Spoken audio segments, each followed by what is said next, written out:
A very good morning to you and welcome to the news update on Souqnews Television. I am Omivi Idolo. In our first story today, the federal government has intensified efforts to grow Nigeria's automotive workforce by commissioning new training centers to support the adoption of made-in-Nigeria vehicles. Minister of State for Industry, John Eno, disclosed this in Lagos while inaugurating the National Automotive Design and Development Council's training center at ASUU. He said the initiative is part of the National Automotive Industry Development Plan, which aims to achieve 40% local content, generate over 1 million jobs, and cut vehicles import dependence. NADDC targets 21 specialized training centers nationwide, with 16 already completed and 3 commissioned. Eno stressed that skilled manpower and spare part availability remain key challenges, and the centers will bridge the gap through capacity building, skills transfer, and technology diffusion.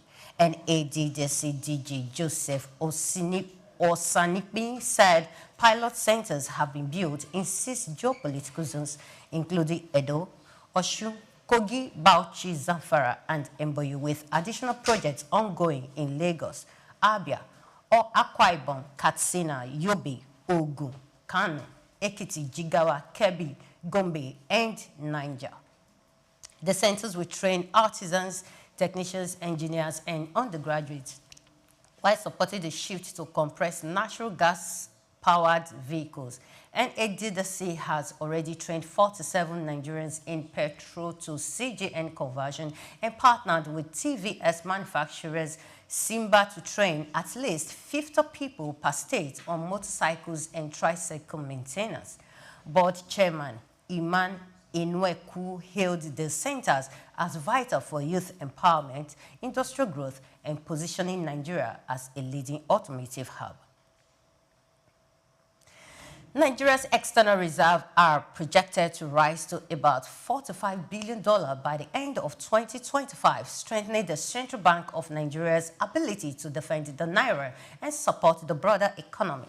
CBN data show that reserves climbed to $41.11 billion on August 22nd, the highest level in 44 months, after sustained growth in August, up $1.56 billion or 3.95% from $39.54 billion on August 1st. Analysts at Carry Assets and Meristem Securities attributed the growth to improved offshore inflows, high oil receipts, non-oil export gains, and potential external borrowing plans. They noted that a stronger reserve position enhances CBN's capacity to stabilize the naira and boost investors' confidence, but warned that global market volatility and sudden portfolio outflows could pose risks.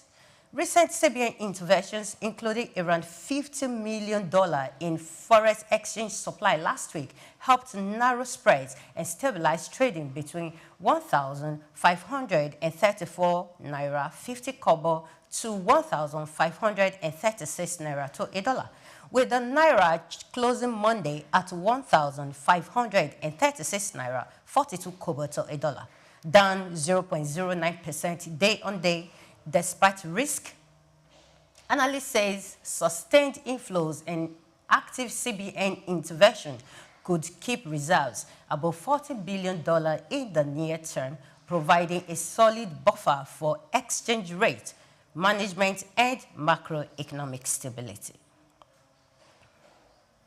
The Academic Staff Union of Universities, ASUU Abuja Zone, has urged the federal government to implement the 2009 federal government ASUU agreement and release its members 3.5 months of withheld salaries, estimated at over 3.5 billion naira nationwide, to avert a looming strike. Zonal Coordinator Al-Amin Abdullahi, speaking in Abuja, said the union was demanding payment of promotion arrears, release of 1 year's arrears of the 35% salary award, adoption of UTAS as a payroll system, and implementation of new conditions of service for lecturers. He warned that Nigeria's neglect of education amounted to mortgaging the nation's future.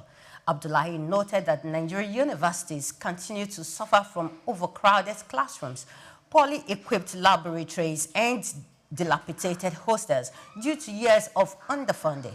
He cited UNESCO's recommendation that countries allocate at least 20% of annual budget to education, stressing that Nigeria's allocation has consistently remained below 10%. He added that although dialogue has prevented a nationwide strike for the past 2 years, key issues such as revitalization funds, autonomy, academic freedom, and renegotiation of the 2009 agreement remains unresolved. Demand for Grade A warehouses in Lagos has surged, particularly in industrial clusters like the Lagos Free Trade Zone, where infrastructure spending by public and private stakeholders is driving uptake. According to Knight Frank's 2024-2025 market report, leasing rates for top-tier warehouses have climbed to $6 per square meter monthly, nearly 10% higher than 2020, as supply struggles to keep pace with demand. This rise is fueled by international trade growth, the boom in e-commerce, and population-driven consumption needs in sectors such as food, healthcare, and automotive. In Lagos, rent for standard warehouses average 10 million naira yearly for 1,000 square meters, while nationwide rents range between 1.7 million naira and 20 million naira, with sale prices in strategic zones going for 100 to 450 million dollars. Despite the surge in warehouse demand, Nigeria's manufacturing sectors continues to struggle.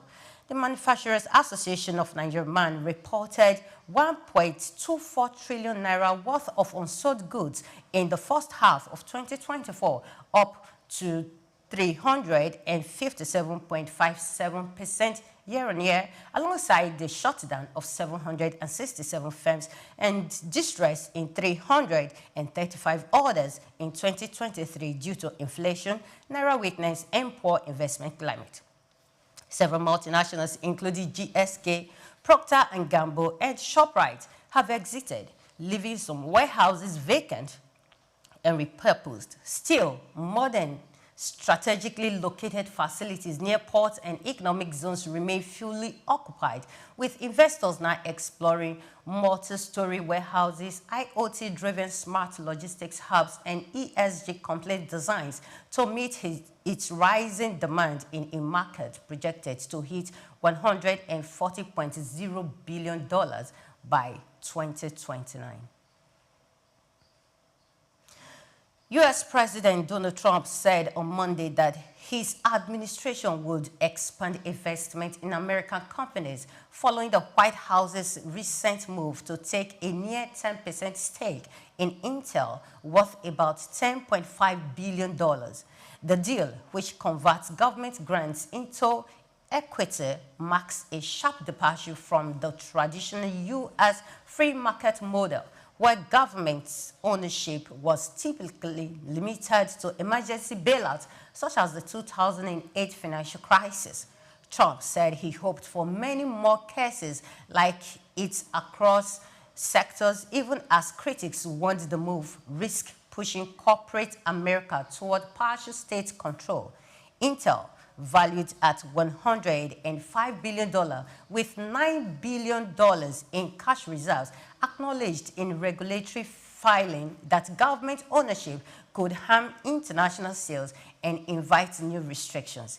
The Intel deal is part of a broader pattern of intervention under Trump, including government stakes in MP materials, involvement in chip sales agreements with NVIDIA and AMD, and oversight of Nippon Steel's purchase of U.S. Steel.